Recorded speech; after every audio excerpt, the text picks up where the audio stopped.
ఇప్పుడున్నటువంటి సిపి గారిని అధికారికంగా తీసుకుపోయి చెట్లు నాటించిన, ఇప్పుడున్నటువంటి కలెక్టర్ గారిని తీసుకుపోయి చెట్లు నాటించిన, కానీ మేము నిర్మాణం చేస్తే నువ్వు కూల్చివేతలు చేస్తున్నావు. కూల్చివేతలు ఎందుకు చేస్తున్నావు నాయన? గా దళితులో దొరికినరా? ఎందుకు వాళ్ళు వెనకబడ్డావు? నువ్వు నీ ఇక దాన్ని ఏమనాలి? ఇక నేను ఎవరిని ఏమన్నాను, కానీ నీకు చిత్తశుద్ధి ఉంటే నువ్వు ఎంత విచిత్రంగా ఉన్నదంటే, పాపం వాళ్ళు ధర్నా చేస్తున్న న్యాయం కావాలని నన్ను రమ్మన్నారు. నేను రానని చెప్పిన, రాజకీయం చేయదలుచుకోలేదు, నా హయాంలో నేను కట్టించిన. ఇప్పుడు గౌరవ శాసనసభ్యులు ఉన్నారు, పార్లమెంట్ సభ్యులు ఉన్నారు, అధికారంలో ఉన్నారు, వాళ్ళ దగ్గర పోండి నాయన అన్న నువ్వు కట్టించినా నువ్వు రావాలన్నారు. నేను అక్కడికి వస్తే రాజకీయం అవుతుంది, నాకు పని కావాలి. నా పెద్దమ్మ గడ్డ ప్రజలకు మరి ప్రహారీ గోడతో నిర్మాణం చేసినటువంటి బరియల్ గ్రౌండ్ కావాలి, శ్మశాన తోట, పూల తోట, ఆ తోట నిర్మాణం జరగాలని చెప్పి నేను ప్రాధేయపడి వాళ్ళని వేడుకుంటే అక్కడ ధర్నా కాడికి నువ్వు పోయినావు. చాలా సంతోషం, హామీ ఇచ్చినావు. ఎట్లున్నాడే దొంగ అన్నట్టు నువ్వే నీ అంచెల్లే కూలగొడతారు, నువ్వే అక్కడ పోయి పొడుస్తూ పోయి మందు పెడతావు, దోపిడీ చేస్తావు, మళ్ళీ పోయి నేను దొరను, నేను కాపాడుతా అంటావు. ఏది నాయన వచ్చి ఎన్ని రోజులైందా? ఎన్ని రోజులైంది వచ్చి? కూలగొట్టి 15 రోజులు అయింది. నువ్వు ఆ రోజే 20 రోజుల కింద పోయినావు. 20 రోజులు పడతాయా? నేను క్షణంలో అక్కడ ఉండి కట్టించిన. నేను ఇప్పుడే చెప్తున్నా, ఏమంటావు? అయితే ఒక్కటే చిన్న రిక్వెస్ట్, అయితే దయచేసి అన్నీ వస్తాయన్న, ఎందుకంటే అన్ని విషయాలు చెప్తుండు కాబట్టి. అయితే నేను ఒక్కటే ఛాలెంజ్ విధిస్తాను, ఛాలెంజ్ కూడా కాదు, ప్రజల పక్షాన ప్రజాప్రతినిధి నిలవాలి. నీకు 48 గంటలు టైం ఇస్తున్నా, 48 గంటల టైం ఇస్తున్నా.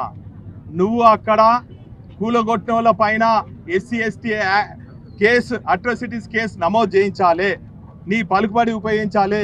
అదేవిధంగా నీకు ముఖ్యమంత్రి క్లోజ్ కాబట్టి అక్కడ నిధులు తీసుకొచ్చి స్వయంగా ప్రహరీ కూడా 48 గంటలు కట్టియాలి. అప్పుడు నీకు అక్కడ ఉన్నటువంటి ప్రజలందరూ కూడా మరి గొప్పగా సన్మానిస్తారు. నేను ఈరోజు వ్యక్తిగతంగా ఏం విమర్శించదలుచుకోలేదు. నువ్వు నాకు సంధించిన ప్రశ్నల గురించే నేను చెప్పిన. నేను చెన్నై ఎందుకు పోయినా చెప్పిన. నా బీసీ జాతి కోసం పోయినా, బీసీ సంక్షేమ పథకాలు అమలు అయ్యే విధంగా ఏ తీరుగుండదో చూసేదానికి, అధ్యయనం చేసేదానికి పోయినా, మా పార్టీ తరఫున పోయినా, పెరియార్ నుంచి స్టాలిన్ వరకు బీసీ రాజ్యాధికారం ఎట్లొచ్చింది చెప్పిన తప్ప, ఆ రోజు తెలంగాణ ఉద్యమం కోసం పోరాడినా, ఈరోజు బీసీ హక్కుల కోసం, బీసీ రాజ్యాధికారం కోసం, బీసీల సంక్షేమ పథకం కోసం మీ కామారెడ్డి డిక్లరేషన్ అమలయ్యే వరకు కూడా ఖచ్చితంగా కాంగ్రెస్ వ్యతిరేకంగా పోరాడుతా అన్నటువంటి విషయాన్ని గుర్తుపెట్టుకో. ఖబర్దార్ రాజేంద్ర అని కూడా ఈ సందర్భంగా తెలియజేసుకుంటూ, దయచేసి మీడియా మిత్రులకు అందరూ కూడా విజ్ఞప్తి చేస్తున్నా, అక్కడ కాలువలన్నీ చూడండి. ఇప్పుడు ఇట్లా తిరుగుతున్నాయి. ఇక్కడ మా తుల రమ రాజు కుమార్ అని కూరగాయలు పెట్టుకుంటుంటే దాన్ని ఇమీడియట్గా తీసేసారు. ఇటు సైడ్ మా సర్వర్ మియా, మా పాషా 2 డబ్బాలు పెట్టుకుంటే మొత్తం బుల్డోజర్ పెట్టి తీసాను. నాయన ఇక్కడ బిల్డింగ్ నాలాలపైన కనబడతలేవా నాయన? విద్యా సంస్థ కనబడతలే నాయన? ఎందుకు నాయన ఇంత వివక్షత? పేదల పైన ఎందుకు నీకు ఇంత ఇది? దయచేసి పేద బడుగు బలహీన వర్గాలు నీకు ఓట్లు వేసింది నాయన, వాళ్ళని కాపాడు నాయన. ప్రజాప్రతినిధి అంటే అన్ని వర్గాలను కాపాడాలి. నేను గెలిచినప్పుడు కూడా నేను అన్ని వర్గాలకు న్యాయం చేసిన నాయన. సరే, దురదృష్టవశాత్తు లేక మీ మాయమాటలు నమ్మి నన్ను ఓడగొట్టవచ్చు, అయినా నేను ప్రజాక్షేత్రం వెళ్ళలేదు. ఖచ్చితంగా ప్రజాక్షేత్రం ఉంటా, అడుగడుగున ప్రశ్నిస్తా. నువ్వు చేసే తప్పులు, నీ పార్టీ చేసే తప్పులను, మీరు మేనిఫెస్టోలో డిక్లేర్ చేసిన అన్ని అంశాలను అమలయ్యే వరకు మీ వెంట వెంటాడుతా నీడలాగా వెంబడిస్తా అన్నటువంటి విషయాన్ని మా ప్రెస్ మిత్రుల ద్వారా మా మిత్రునికి రాజేందర్కు తెలియజేస్తాను. మీరు ఏదైతే చెప్పుకున్నారో అధికార పార్టీ వాళ్ళు కూడా అదే అంటున్నారు. ఎందుకంటే మీ అలసత్వము, అవినీతి కారణం వల్లనే కాకతీయ కళాక్షేత్రం, నయననగర్ బ్రిడ్జి లేట్ అయ్యిందని. ఈ రెండింటి గురించి ఏం చెప్పుకుంటారు, ఏం సమర్థించుకుంటారు? అయినా ఒక రోజులా అంత పెద్ద జరగదండి. కరోనా కారణం కావచ్చు, వర్షాలు కావచ్చు, దాని టెక్నికల్గా అనేక అంశాలు ఉంటాయి. రాత్రి పిలిచి ప్రజలు ఉపయోగించే రోడ్ ఇది, ప్రజలు ఉపయోగించే బ్రిడ్జ్ ఇది. ఆ రోజు ఏమంటారు, 2 ఒకటేసారి సైమల్టేనియస్గా. సమయ నగర్ చూసిండ్రా? దయచేసి సమయ నగర్ రోడ్ చూడండి, సమయ నగర్ నాలాలు చూడండి. ఆ తర్వాత కూడా వర్షాలు వచ్చినాయి. ఏ ఒక్కరికి కూడా ఏం కాలేదు. కేవలం అక్కడ భద్రకాళిలో అక్కడ చేయలే కాబట్టి అక్కడ అయింది. ఈరోజు ఆక్రమణలు తీసేస్తా బీఆర్ఎస్ పార్టీ వీళ్ళు ఆక్రమించినట్టు ఎవరినైనా తీసేసుకో, చాలా సంతోషం. కానీ పేదవాళ్ళ జోలికి పోకు నాయన. పేదల గుడిసెలు నిద్రలు లేని రాత్రులు గడుపుతుండ్రు. దయచేసి మరి కోర్టు డైరెక్షన్ అనో ఇదనో అదనో మరి పెద్దోళ్ళకు అండగా ఉండి పేదల కడుపు కొడితే ఈ వినయ్ భాస్కర్ ఊరుకోవడానికి ఈ సందర్భంగా హెచ్చరిస్తూ విజ్ఞప్తి చేస్తూ ఇటువంటి చిల్లర మల్లర మరి ప్రకటనలు కానీ చిల్లర మల్లర చేష్టలు కానీ చేయొద్దని చెప్పి మరి డిమాండ్ చేస్తూ మీ అందరి ద్వారా సెలవు తీసుకోండి. దయచేసి రిటైనింగ్ వాళ్ళు అటు చూడండి, దయచేసి అటు చూసినాను. ప్రెస్ మీట్ కార్యక్రమానికి విచ్చేసినటువంటి electronic print media photographers cameraman సోదరులకు హృదయపూర్వక నమస్కారాలు. అదేవిధంగా నా వెంబడి వచ్చినటువంటి బీఆర్ఎస్ పార్టీ కుటుంబ సభ్యులకు, కార్పొరేటర్లకు, మాజీ కార్పొరేటర్లకు, మాజీ చైర్మన్లకు, రాష్ట్ర నాయకులకు, నియోజకవర్గ నాయకులకు, డివిజన్ అధ్యక్షులకు అందరికి కూడా పేరు పేరున హృదయపూర్వక నమస్కారాలు. మీ అందరికి కూడా తెలుసు, నిన్న మా మిత్రుడు రాజేందర్ రెడ్డి గారు ఒక సవాల్ విసిరడం జరిగింది. మిత్రుడు అంటే ఆయన కోపం వస్తుంది. మొన్న కూడా నేను మిత్రుడని సంబోధిస్తుంటే వెకిలి మాటలతోని వెకిలి చేష్టలతోని ఒక నిక్నేమ్తో పిలుస్తున్నాడు. ఇది ఏం సంస్కృతి, ఏం సాంప్రదాయం? రాబోయే తరాలకు నువ్వు ఏం చెప్పబోతున్నావు నాయన రాజేంద్ర? మీడియా ద్వారా మీ కాంగ్రెస్ శ్రేణులందరినీ కూడా నేను డిమాండ్ చేస్తున్నా. నేను గతంలో శాసనసభ్యుని 3 సార్లు గెలిచిన. నాకన్నా ముందు ధర్మన్న గెలిచిండు, రంగారావు గారు గెలిచిండు, కీర్తి చేసులు సత్యనారాయణ రెడ్డి గారు గెలిచిండ్రు. వాళ్ళు ఎప్పుడు కూడా వెకిలి మాటలు చేష్టలు చేయలేదు. నా 18 ఏళ్ళ రాజకీయ ప్రజాప్రతినిధి ప్రస్థానంలో నేను ప్రతిపక్ష నాయకుల మీద ఎక్కడ కూడా వెకిలి మాటలు మాట్లాడలేదు. ఇదే అభివృద్ధి కోసము అనేక పార్టీల కార్పొరేటర్లతో నాయకులతో చర్చించి వారి సమక్షంలోనే అనేక కార్యక్రమాలు చేయడం జరిగింది. ఈరోజు నా దమ్ము గురించి నా మిత్రుడు మాట్లాడుతుండు. నాయనా, నా దమ్ము నీ దమ్ము సమైక్య రాష్ట్రంలో తేలిపోయింది. నా దమ్ము తెలంగాణ వాదుల తరఫున సమైక్యవాదులకు గుండెల్లో నిద్రపోయి నిండు అసెంబ్లీలోనే నల్ల జెండా ప్రదర్శించి ఆనాటి ఉద్యమ నేతలు చెలో అసెంబ్లీ కార్యక్రమం ఇస్తే నా తెలంగాణ విముక్తి కోసం, నా తెలంగాణ రాష్ట్ర సాధన కోసం పోలీసుల కళ్ళు కప్పి మరి నిండు అసెంబ్లీ నడుస్తుంటే కూడా నల్ల జెండాలను ప్రదర్శించినటువంటి చరిత్ర, అసెంబ్లీ పైన నాటినటువంటి చరిత్ర నాది. నాయనా, నీ చరిత్ర ఏంది మరొకసారి చెప్పన్నా? ఇంకా ఫోటోలు ఉన్నాయి. ఆనాడు సమైక్యవాదులకు తొత్తుగా ఉన్నటువంటి నువ్వు తెలంగాణ వాదులు మానుకోట బిడ్డలు మహిమగల రౌతులతోని నీపై దాడి చేస్తే రైల్వే క్యాబిన్లో ఒక దొంగలాగా దాక్కున్నావు, ఓ దోపిడిదారులాగా పిస్టల్ పెట్టి కాల్చినావు. నాయన, నా దగ్గర తుపాకులు లేవు. ప్రజలే నా బలం, ప్రజా సమస్యలే నా కార్యక్రమాలు, ప్రజా సమస్యల పరిష్కారమే నా జీవిత లక్ష్యం, ప్రజల ఆకాంక్ష మేరకే పనిచేయటం నా నిత్య జీవిత కార్యక్రమం. కానీ నాయనా, నీ కథ ఏంది? నిన్నగాక మొన్న అడ్డిమారుగుడ్డి దెబ్బలో గెలిచి 7-8 నెలలు కాలే ఇది నేనే చేసిన అంటావు, అది నేనే చేసిన అంటావు. ఎంత విచిత్రంగా ఉంది, చాలా బాధేస్తుంది. నేను కూడా నీకు సమయం ఇద్దామనుకున్నా.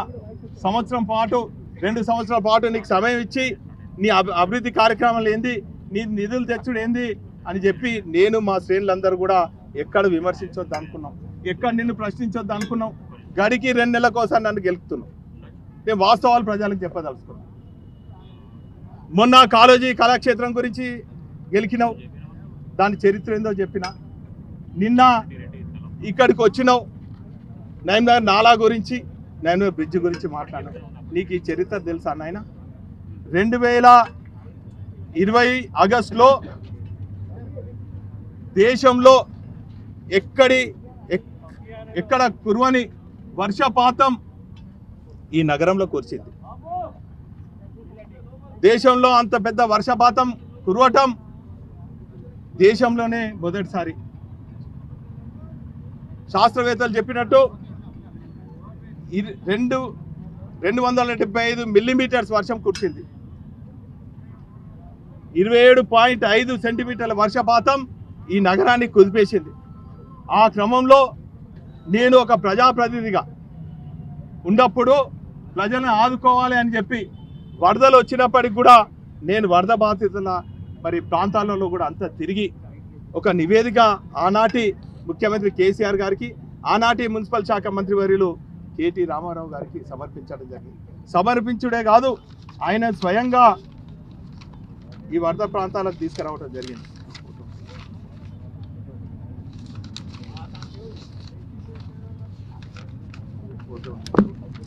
ఆ రోజు స్వయంగా కేటీఆర్ గారిని తీసుకొచ్చి మా మీడియా మిత్రుల సమక్షంలోనే బస్సు పెట్టి ఇక్కడి నుంచి సమయనగర్, ఇక్కడి నుంచి వరద ప్రాంతాలంతా కూడా తిరిగి మరి ఎక్కడ ఎన్ని నిధులు కావాలని చెప్పి అంచనాలు వేస్తే, నేను టెక్నికల్గా ఇంజనీర్ని కాదు, ప్రజా సమస్యలను తెలుసుకొని ప్రభుత్వానికి నివేదించే బాధ్యత తీసుకున్నా. ఆ రోజు అధికారులతో చర్చించి నివేదించి టెక్నికల్గా అధ్యయనం చేసి ఒక 500 కోట్లు నివేదిస్తే తక్షణం రిలీఫ్ కింద 250 కోట్లు ఆ రోజు ముఖ్యమంత్రి గారు మరియు కేటీ రామారావు గారు శాంక్షన్ చేసినటువంటి విషయం మీ అందరికి కూడా తెలుసు. చూడండి, ఇది 2 అడ్మినిస్ట్రేటివ్ శాంక్షన్. మేము 500 కోట్లకు అంచనా వేస్తే 250 కోట్లకు ఇవ్వడం జరిగింది. ఆ 250 కోట్లలో అనేక వరద ముంపు ప్రాంతాలలో అనేక కార్యక్రమాలు చేయడం జరిగింది. అది సంబయ్ నగర్లో నాలాలకు రివిట్మెంట్ అయితేనేమి, అదేవిధంగా రోడ్ మరమ్మతు కోసం అయితేనేమి, కాజ్పేట్ నుంచి యూనివర్సిటీ కనెక్ట్ అయ్యే సంబయ్ నగర్ 100 ఫీట్ రోడ్ అయితేనేమి, లేక నాలా ఇంప్రూవ్మెంట్ కోసము సంబయ్ నగర్ నుంచి ప్రెసిడెన్సీ స్కూల్ వరకు అనుకోండి, లేక ఇక్కడి నాలా ఇంప్రూవ్మెంట్ కోసము ఇక్కడి నుంచి యూనివర్సిటీ వరకు సంబయ్ నగర్ వరకు కూడా ఉన్నటువంటి నాలా ఇంప్రూవ్మెంట్ కోసము నిధులు కేటాయించి అడ్మినిస్ట్రేషన్ తీసుకొచ్చి కాంట్రాక్టర్ని పిలిచి టెండర్లు కొనసాగించి పనులు కూడా పూర్తి చేసిన విషయం ఈ సందర్భంగా గుర్తు చేస్తున్నాం. అయితే ట్రాఫిక్ను దృష్టిలో పెట్టుకొని ప్రజలకు ఇబ్బంది కావద్దు అని చెప్పి అటు సంబయ్ నగర్ 100 ఫీట్ రోడ్ వైడనింగ్ కానీ, ఇటు నైమ్నగర్ బ్రిడ్జ్ వైడనింగ్ కానీ 2 సైమల్టేనియస్గా జరగొద్దనే ఉద్దేశంతో సంబయ్ నగర్లో ఉన్నటువంటి కాజిపేట నుంచి కేఎఫ్సి వరకు జరుగుతున్నటువంటి వైడనింగ్లో ఫస్ట్ పోర్షన్గా సంబయ్ నగర్ తీసుకున్నాం. ఆ తర్వాత రిటైనింగ్ వాల్ తీసుకోవడం జరిగింది. ఆ తదుపరి ఇక్కడ కార్యక్రమం చేద్దామని చెప్పి అంతకుముందే ఇక్కడ రిటైనింగ్ వాల్ కూడా నిర్మాణం చేసినటువంటి విషయాన్ని మీ అందరికి కూడా తెలుసు. అయితే ఆ కార్యక్రమం సంబయ్ నగర్ వైడనింగ్ అయిన అనంతరం ఈ కార్యక్రమం ప్రారంభిద్దాం అనుకునే వరకే ఎలక్షన్ కోడ్ వచ్చింది. ఆ ఎలక్షన్ కోడ్లో మీరు అమలు కాని హామీలు ఇచ్చి 420 హామీలు ఇచ్చి 6 గ్యారెంటీలతోని తెలంగాణ ప్రజలను మోసం చేసి మభ్యపెట్టి అధికారంలోకి వచ్చి ఏ ఒక్క హామీ నెరవేర్చకుండా ఈరోజు ప్రజలు ఎక్కడ తిరగబడతారనో, ప్రజలు మీరు ఇచ్చినటువంటి హామీలు అడుగుతారని చెప్పి ఈరోజు ప్రతి 2 నెలలకు ఒక డ్రామా చేస్తున్నారు. స్టేట్లో ఒక డ్రామా అయితే స్ట్రీట్లో ఒక డ్రామా, అక్కడ ఏ డ్రామా అయితే ఇక్కడ ఆ డ్రామా. ప్రజాస్వామ్యవాదులందరూ కూడా నవ్వుకునే పరిస్థితుల్లో మీ ప్రకటనలు ఉన్నాయి. మీ ముఖ్యమంత్రి గారు ప్రతిపక్ష నాయకుడిని లాగులలో తొండలు జొరగొడతా అంటాడు, గుడ్లు బీకి గోళీలు ఆడుకుంటా అంటున్నారు. అదే పద్ధతిలో నువ్వు గాజుల సంస్కృతి అట. నాయనానే 18 ఏళ్ళు ప్రజాప్రతినిధి ఉన్నా, కార్పొరేటర్గా ఉన్నా, ఎమ్మెల్యేగా ఉన్నా, ఉద్యమకారుగా ఉన్నా, రైలు రోకోలు చేసినాం, రాష్ట్ర రోకోలు చేసినాం. సమైక్యవాదులకు కూడా ఈ గాజుల సంస్కృతిని నేను చూపెట్టలేదు. విధానపరమైన నిర్ణయాలతోని అంశాల పరంగా మేము ఉద్యమించినాం తప్ప ఇటువంటి వెకిలి మాటలు, వెకిలి చేష్టలు చేయలేదు. నాయన రాబోయే తరాలకు ఈరోజు గతంలో నేను ఉండొచ్చు, అంతకుముందు ధర్మన్న ఉండొచ్చు, అంతకుముందు సత్యన్న ఉండొచ్చు, అంతకుముందు వెంకటేశ్వరరావు కూడా ఉండొచ్చు, అంతకుముందు రంగారావు గారు కూడా ఉండొచ్చు, అంతకుముందు మా సోదరుడు కూడా ఉండొచ్చు. రాబోయే తరాలలో నేను ఉంటామో, నువ్వు ఉంటావో, ఇంకా రాబోయే తరాలు ఎవరు ఉంటారో, ఇక్కడ ఉన్న వాళ్ళు ఉంటారో, మీ మిత్రులకెళ్ళే ప్రజాప్రతినిధులు అవుతారు, మీ ప్రెస్ మిత్రులకెళ్ళి అవుతారో తెలియదు. కానీ ఒక మంచి సంస్కృతి సాంప్రదాయాన్ని కొనసాగించే విధంగా, సమస్యలను పరిష్కరించే విధంగా చేద్దాం తప్ప ఇటువంటి వెకిలి మాటలు. ఒకరోజు వినయ్ భాస్కర్ దమ్మేంది ధైర్యం ఏంది అంటాడు, ఒకరోజు వినయ్ భాస్కర్ ఎంబడి ఎవరున్నారు, ఒక తొర్రి ఒక మర్రి అంటాడు. ఇవా ఒక ఉద్యమకారుడు, టీజే రాష్ట్ర అధ్యక్షుడు, కేసీఆర్తో సమకాలీనుడు, నిస్వార్థంగా ఉద్యమంలో పాల్గొన్న వ్యక్తిని పట్టుకొని ఇష్టం వచ్చిన మాటలు. నా ఎంబడి ఎవరున్నారు అంటారు. నా ఎంబడి కార్మికులు ఉన్నారు, కర్షకులు ఉన్నారు, పేద బడుగు బలహీన వర్గాలు ఉన్నారు, దళితులు ఉన్నారు, అగ్రవర్ణాలు కూడా ఉన్నారు. సమయం వచ్చినప్పుడు ప్రదర్శన చేద్దాం, బల ప్రదర్శన. ఇదేమైనా నువ్వు గెలిస్తే అయిపోయా. నువ్వు ప్రజల సమస్యలపైన దృష్టి సారించు. కాజ్పేట నుంచి పెద్దమ్మగడ్డ వరకు ఏమున్నాయో అవి దృష్టి సారించు. ఈరోజు ఇంతే కాకుండా నా పర్యటనల గురించి మాట్లాడుతుండు ఈ బాబు, ఈ పొట్టి బాబు నా గురించి మాట్లాడుతుండు. నే అంటే చెన్నై బాబు. చెన్నై ఎందుకు పోయినా నాయన, చెన్నై ఎందుకు పోయిండు అంటుండు. చెన్నై ఎందుకు పోయినా, మా పార్టీలో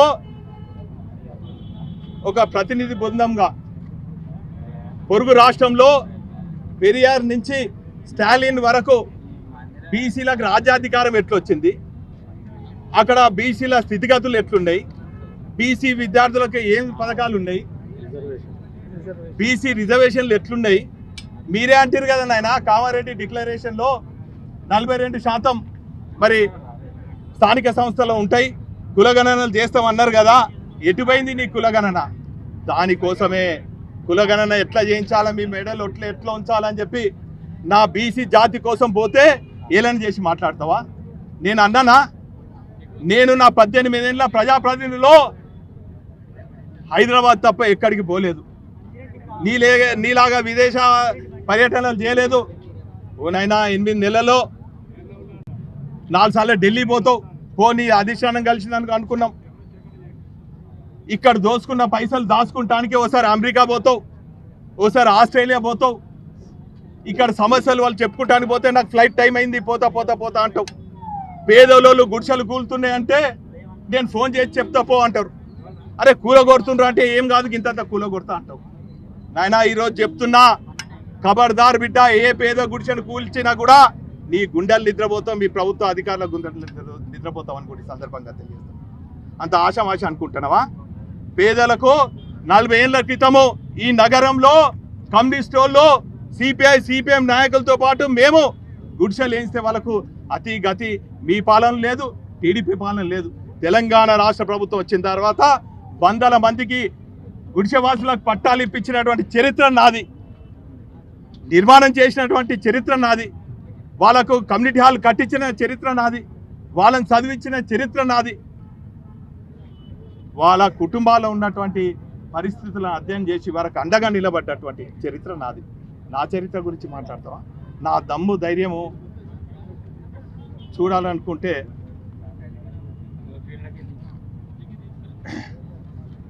నా విజ్ఞప్తి మీ అందరితోని, నిజంగా కూడా ఈయనకు చిత్తశుద్ధి ఉంటే ఈరోజు అధికారంలో నేను ఉన్నప్పుడు, మొదటిసారి గెలిచినప్పుడు తెలంగాణ ప్రజల ఆకాంక్ష ఏంటంటే తెలంగాణ రాష్ట్రం అన్నారు. ఆ రాష్ట్రం కోసం పోరాడినా. రాష్ట్రం ఎట్లా వస్తుంది, రాజీనామాలు చేయండి అని ప్రజలంటే రాజీనామాలు చేసిన చరిత్ర నాది. తెలంగాణ రాష్ట్రం ఏర్పడిన తర్వాత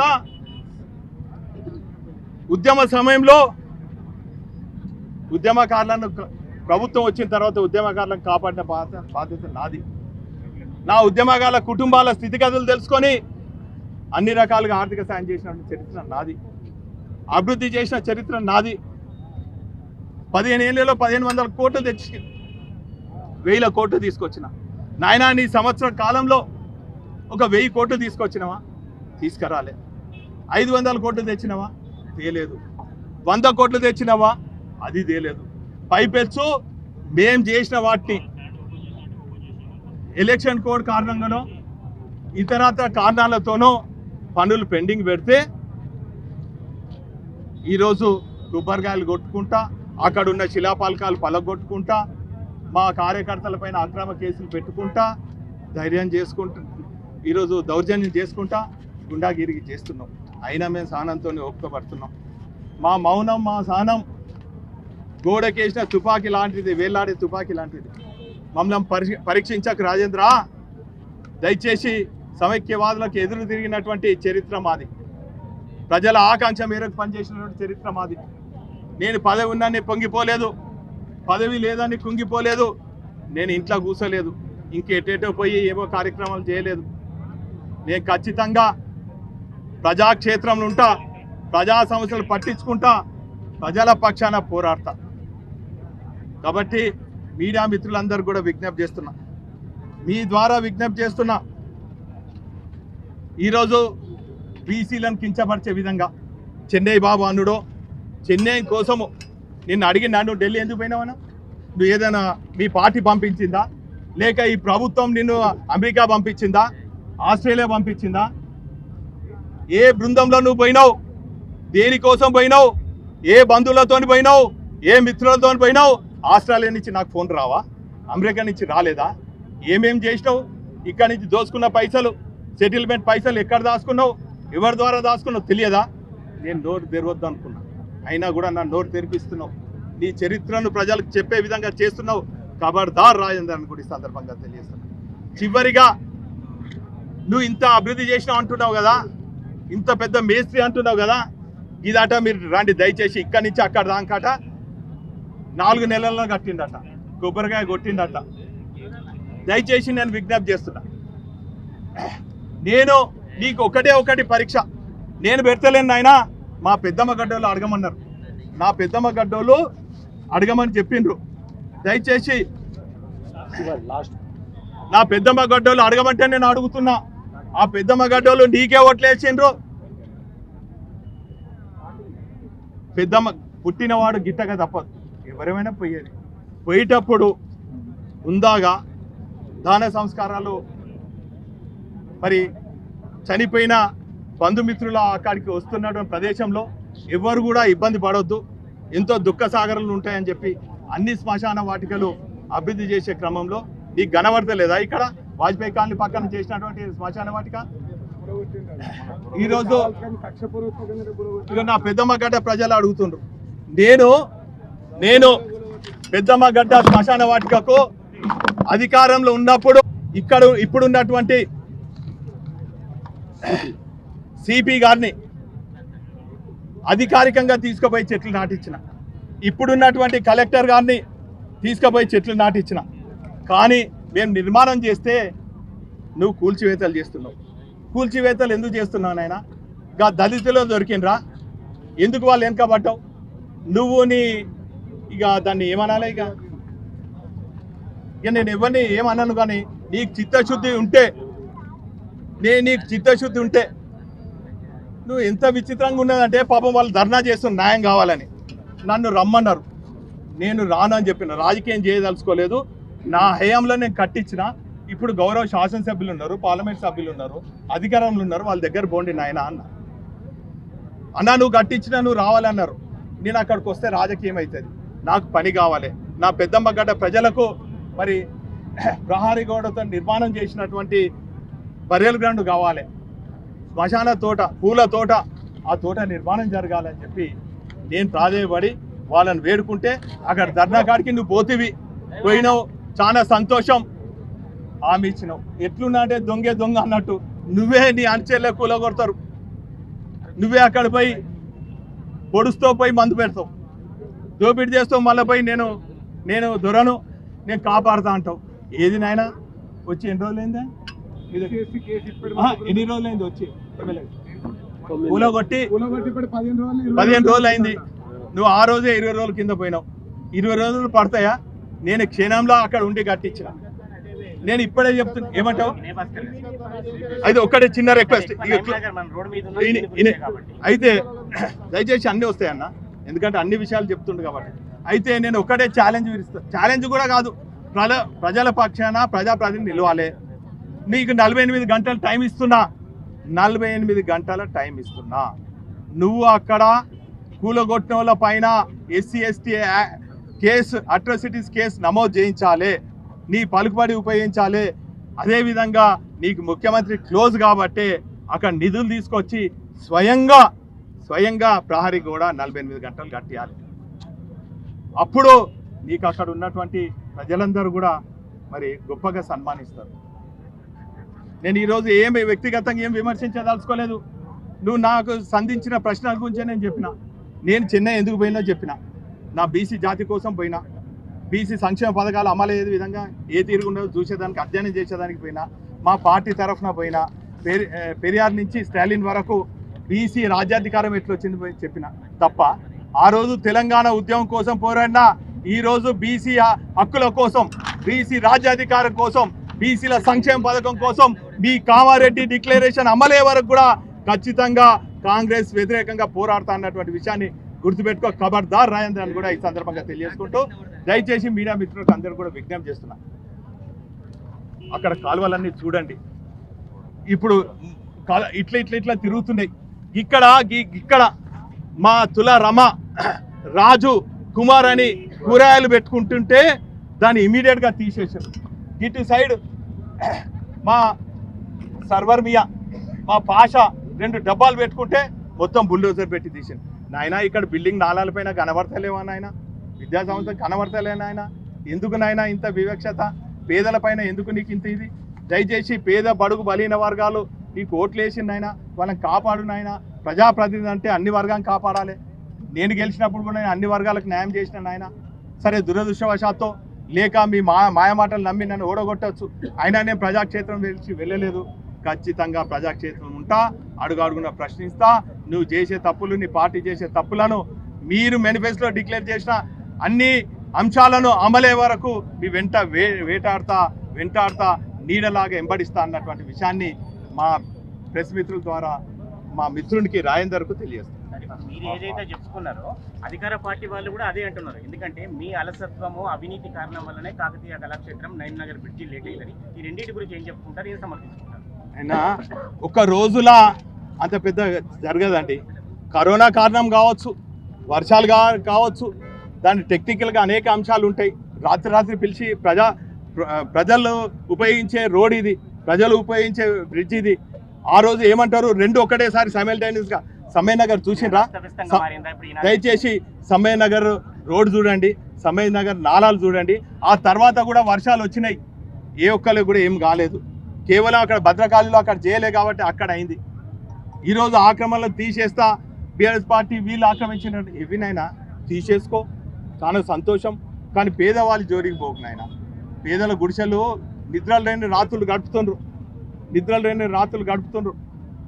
దయచేసి మరి కోర్ట్ డైరెక్షన్ అనో ఇదనో అదనో మరి పెద్దోళ్ళకు అండగా ఉండి పేదల కడుపు కొడితే ఈ వినయ్ భాస్కర్ ఊరుకోవడానికి ఈ సందర్భంగా హెచ్చరిస్తూ, విజ్ఞప్తి చేస్తూ, ఇటువంటి చిల్లర మల్లర మరి ప్రకటనలు కానీ, చిల్లర మల్లర చేష్టలు కానీ చేయొద్దని చెప్పి మరి డిమాండ్ చేస్తూ మీ అందరి ద్వారా సెలవు తీసుకుంటారు. దయచేసి రిటైనింగ్ వాళ్ళు అటు చూడండి, దయచేసి అటు చూసండి.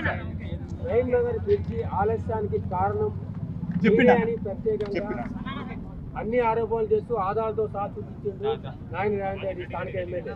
దాని పట్ల మీకు ఇప్పుడు చెప్పినా కదా సాయన, ఇప్పుడు 3 సార్లు ఎమ్మెల్యే గెలిచింది. చెప్పండి,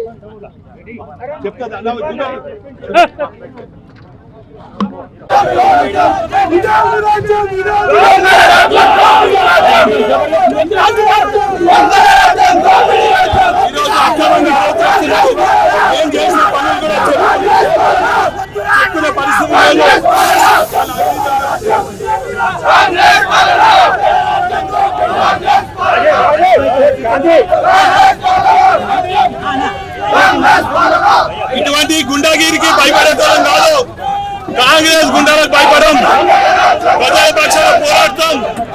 రాజేందర్, నీకు దమ్ము ధైర్యం ఉంటే, నీకు చిత్తశుద్ధి ఉంటే పెద్ద ప్రహరీ గోడ నిర్మాణం చేయి. నీ పతనానికి నాంది మేము శాంతియుతంగా ధర్నా చేస్తే మా పైన దాడి చేస్తున్నాం.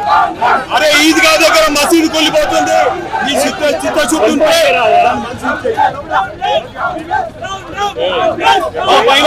మా మహిళల పైన దాడి చేస్తాం. ఇంత ఘోరం. క్యూ న్యూస్ ఛానల్లో పనిచేయటకు అనుభవం గల సీనియర్ డిజిటల్ మార్కెటింగ్ వారు కావాలను సంప్రదించవలసిన నెంబర్ 8688926084. qnewsads@gmail.com ను సంప్రదించండి. లైక్ చేయండి.